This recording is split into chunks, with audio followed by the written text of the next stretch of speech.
सहारा सेबी का जो सेटलमेंट हुआ है, क्या उससे आपका भुगतान हो पाएगा? भारत बंद से उर्मिला गुप्ता का नमस्कार। भाइयों और बहनों, जैसा कि ये सहारा के चाटुकार भ्रम भ्रांति फैला रहे हैं कि 2 अप्रैल को बंद लिफाफे में सभी का भुगतान हो जाएगा, ये सिर्फ आपको बेवकूफ बना रहे हैं और आप इनकी बातों में ना आए।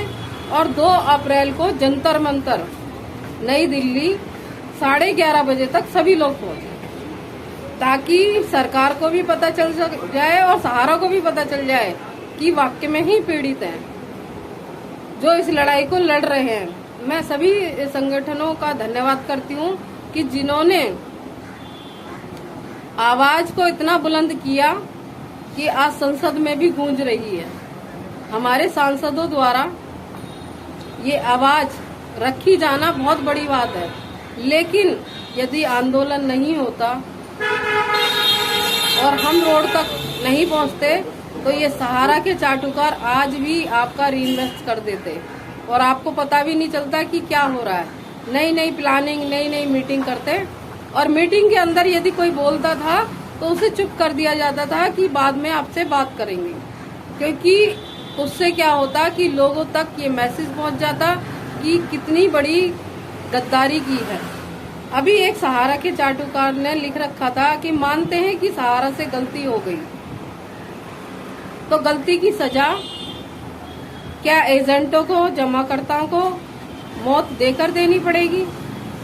तो ये बात तो ठीक है कि उन्होंने ऐसे शब्दों का इस्तेमाल किया कि सहारा से गलती हुई, लेकिन सहारा कहाँ मान रही है कि हमसे गलती हुई?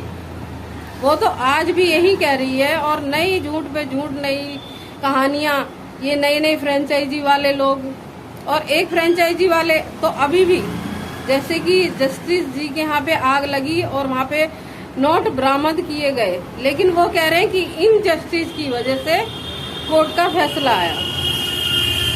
तो मेरी आप सभी से हाथ जोड़ के गुजारिश है कि 2 अप्रैल को जंतर मंतर पर सभी लोग इकट्ठे हों और ज्यादा से ज्यादा संख्या में योगदान दें, क्योंकि हमारे साथ सुदामा जी सांसद और भी हैं। सुदामा जी तो उठाते ही हैं संसद में बात, उसके अलावा और भी सांसद हैं जो हमारी लड़ाई को रोड से लेकर संसद तक लड़ रहे हैं। और यदि आप 2 अप्रैल नई दिल्ली जंतर मंतर पर नहीं पहुंचते हैं तो इसके जिम्मेदार आप खुद होंगे। आपका पैसा डूबता है, आपको पैसा नहीं मिलता है, तो इसके जिम्मेदार आप होंगे। और यदि वाकई में ही आप पीड़ित हैं और आपका पैसा है तो आप लोग जरूर पहुंचिए। और ये देखिए कि बाहर से सभी लोग आ जाते हैं अपना किराया भाड़ा लगा के, यहाँ तक कि खाने रहने की व्यवस्था करके उनका कितना खर्चा होता है और एक दिन में तो पहुंच नहीं पाते हैं। कितना टाइम, एक हफ्ता लग जाता है आने जाने में, रहने में, तो उसका खर्चा होता है। लेकिन दिल्ली एनसीआर के लोग ऐसे आंख बंद, कान बंद कर कर सोए हुए हैं जैसे कि उनका पैसा सहारा में लगा ही नहीं था। अगर लगा था तो 2 तारीख को 11:30 बजे नई दिल्ली जंतर मंतर पर सभी लोग इकट्ठा हो जाएं।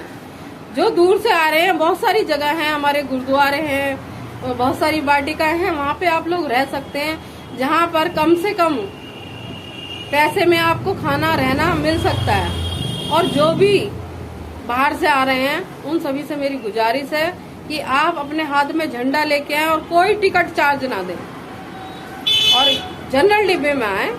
और यदि आपसे कोई टिकट चार्ज मांगे तो अपने बॉन्ड दिखाएं, अपनी पासबुक दिखाएं कि हमारा तो खुद सहारा में पैसा लगा हुआ है और सबसे ज्यादा अगर साथ दे रही है तो सरकार दे रही है। ये अमित शाह के पोर्टल ने सहारा को बचा रखा है। अगर कोई बचा रहा है तो वो अमित शाह जी बचा रहे हैं।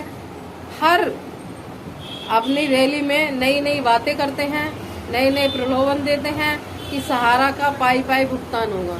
क्या भाइयों बहनों, आज 20-22 महीने हो गए हैं, किसी का भुगतान हो पाया है? नहीं हुआ।